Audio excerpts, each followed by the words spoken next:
কত বড় ব্যক্তি বা কত বড় একটা গ্রুপ আমাদের এই অপরাধের সাথে জড়িত আপনারা স্ট্যাটিস্টিক্স দেখতে পাচ্ছেন অলরেডি আমাদের সিস্টেম এবং স্লাইডে আছে।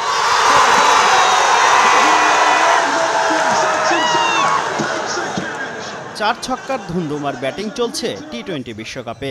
22 গজের জয় পরাজয় নিয়ে সমর্থকদের মধ্যে চলে চুলচেরা বিশ্লেষণ। মাঠের উত্তেজনার ঢেউ লেগেছে অবৈধ অনলাইন বেটিংয়ে। বোলিংয়ের ধরন, উইকেট নাকি বাউন্ডারি, প্রতিটি বল ধরে চলছে রমরমা জুয়া। সর্বস্ব হারিয়ে আত্মহত্যা সহ নানা অপরাধে জড়াচ্ছে অনেকেই।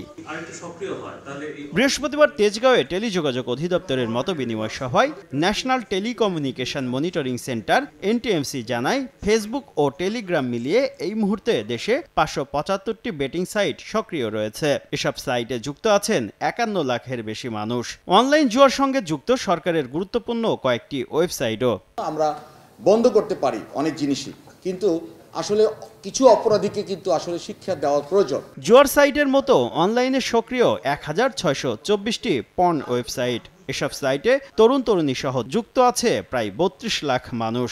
রাজধানীর অভিজাত এলাকায় যৌনকর্মী সরবরাহ করা হচ্ছে নষ্ট মেয়ে কিংবা পাইল ভিডিও সার্ভিসের মতো 193টি escort service page O account থেকে। এসব বন্ধে টেলিযোগাযোগ প্রতিমন্ত্রীর দৃষ্টি আকর্ষণ করেন এমটিএমসির মহাপরিচালক।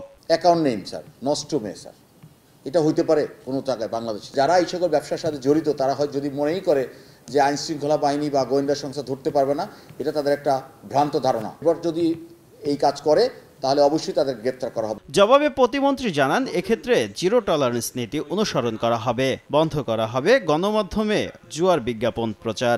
আমাদের যে টেকনোলজি আছে, ওয়েবসাইট এবং মোবাইল অ্যাপগুলো বন্ধ করার জন্য বিটিআরসি এ সময় বেটিং সাইটের প্রচারণায় যুক্ত না হতে তারকাদের কড়াভাবে সতর্ক করেন মেজর জেনারেল জিয়াউল আহসান। শুভ খান, সময় সংবাদ, ঢাকা।